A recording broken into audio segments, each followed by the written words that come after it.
Dear sisters, I want to welcome you all to this reflection as one of the activities of the centenary of our founding as Little Sisters of St. Francis. I am Sister Mary Dorothy Achen, the incoming Vice Postulator of the course of beatification of Mother Kevin. With me is Sister Margaret Kubanze, and our topic of sharing today is reflection on some important aspects of the charism of the Little Sisters of St. Francis on the occasion of celebrating the centenary of the founding of our institute. Sister Margaret, you are welcome, and the floor is open. Thank you, Sister Dorothy. Dear sisters, I want to welcome you all to this reflection, and I bring you greetings from the Superior General and her Council, who asked me to share with you something on the topic of our charism as we come to celebrate the centenary of our founding. You are all welcome, and I do realize that there are so many of you out there who already know so much on the topic that has been mentioned, that is our charism. But I request you to bear with me with the little I have to share with you. I humbly ask you that you take this sharing as a little grain of what I can add to what you already know. Thank you, Sister Margaret. Today, as we gather to reflect on some important aspects of our charism as Little Sisters of St. Francis, Sister Margaret, what do you have to say about the topic of the day? The topic of our reflection is not something new. Actually, last year, we met on Zoom to reflect on this very same topic, our charism. But what we did was very different from what we are going to do today.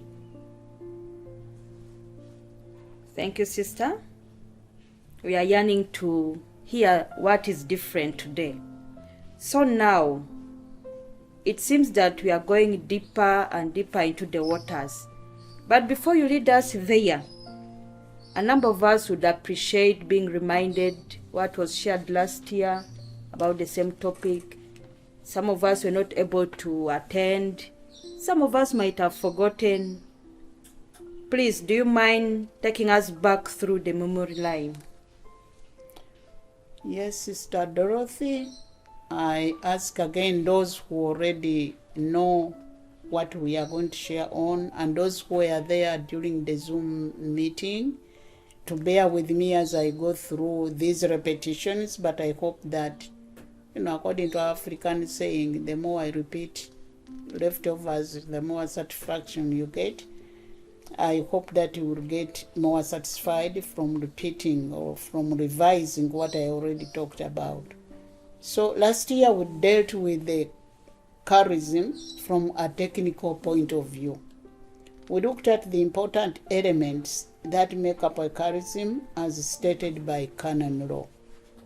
We recall that according to canon law, there are 5 elements that give the mind of the founder or foundress and make up the charism of an institute.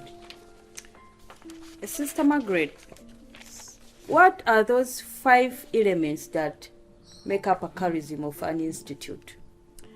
The 5 elements consist of the nature of the institute, the purpose or mission of the institute, why the institute was actually founded, the spirit of the institute, the character of the institute, and the sound traditions.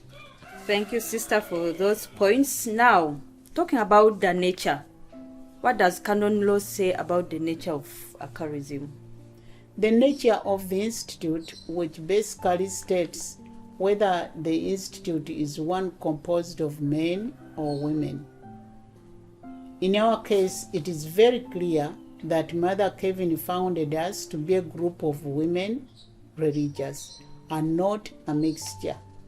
And because this is clear from the beginning, we cannot at any one time attempt to change that intention of hers.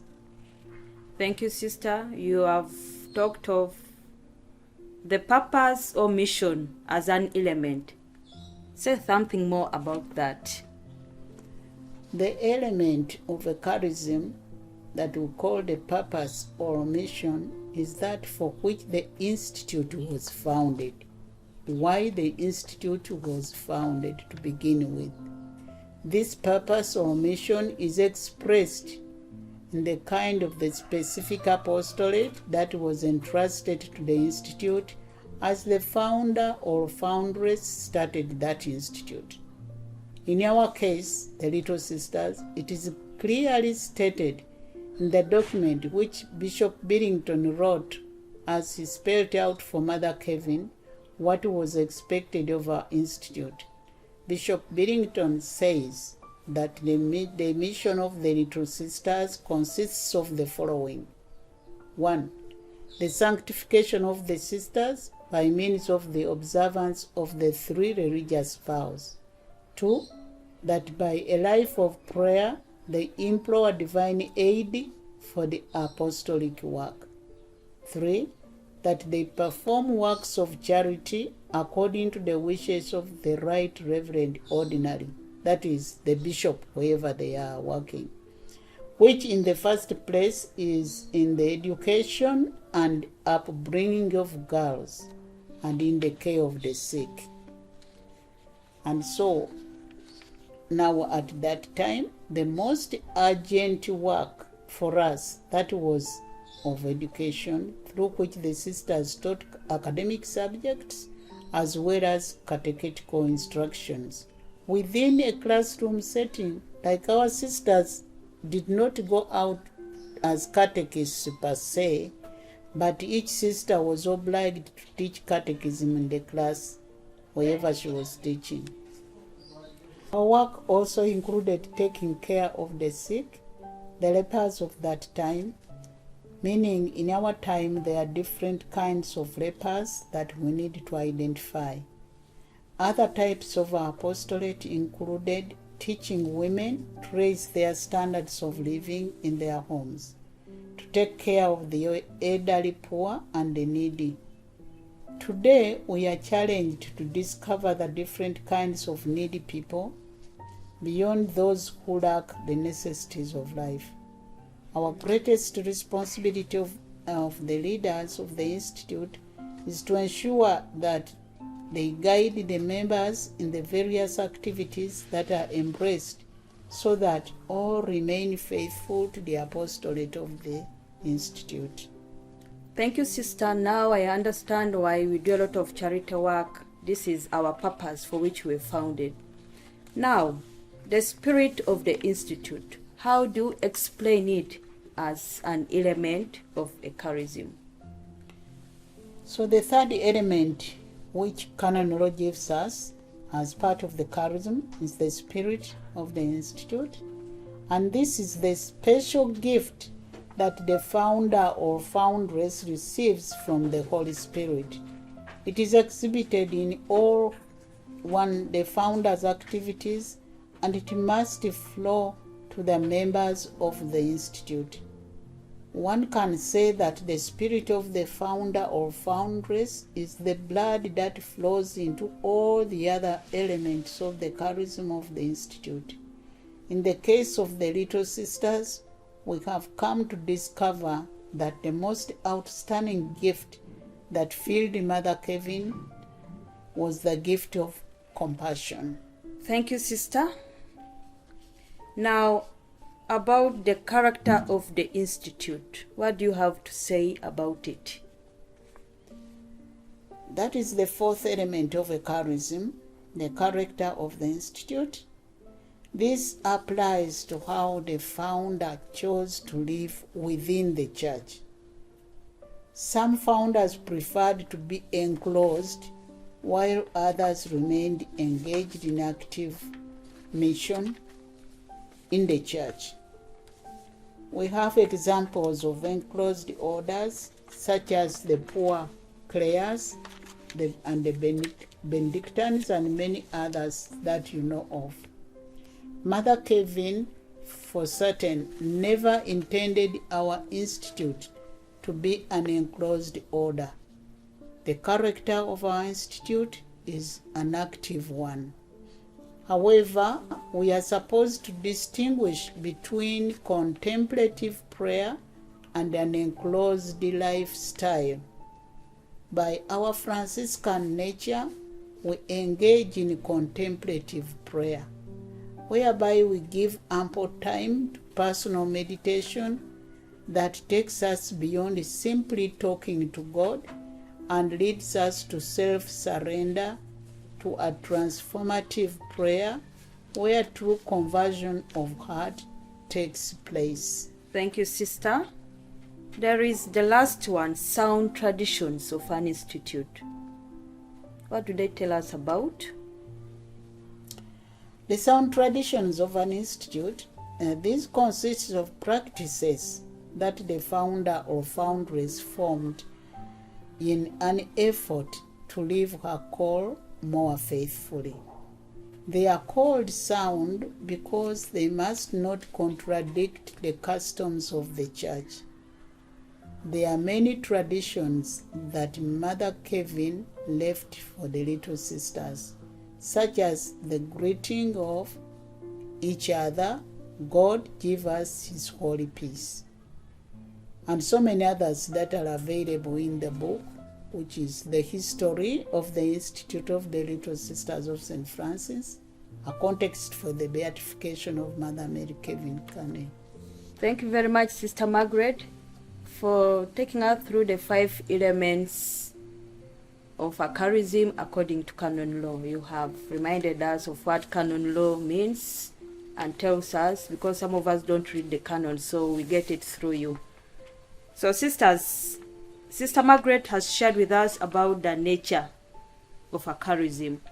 The nature means, are we meant to be men or women congregation? So for Little Sisters' case, we know we are women congregation. We don't have men with us.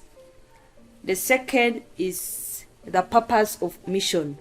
Sister Margaret shared with us, and as Little Sisters, we know our purpose mainly is to do charity work among the poor, among the needy, and education.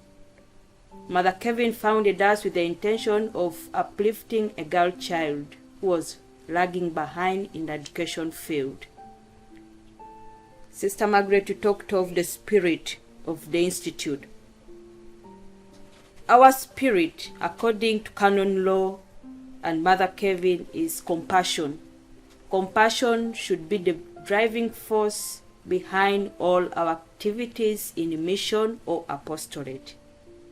Then we have the character of the Institute. Sister Margaret also shared with us deeply, and the character is, we are meant to be apostolic, which means that we are supposed to be active in our apostolate. We are not supposed to stay indoors, stay in monasteries like the poor clerks. For us as Little Sisters, we are meant to go out. Then the last one is the sound traditions. Sound traditions, this includes practices that we are supposed to observe, which help us to live more faithfully our call to religious life. And as Little Sisters, Mother Kevin left us sound traditions such as Sister Margaret mentioned, the greeting, God give us his holy peace. We have tradition like genuflecting and kissing the chapel floor as soon as you enter the chapel. We have observance of silence at certain moments, fasting. We have so many sound traditions. Thank you very much for reminding us about these 5 elements.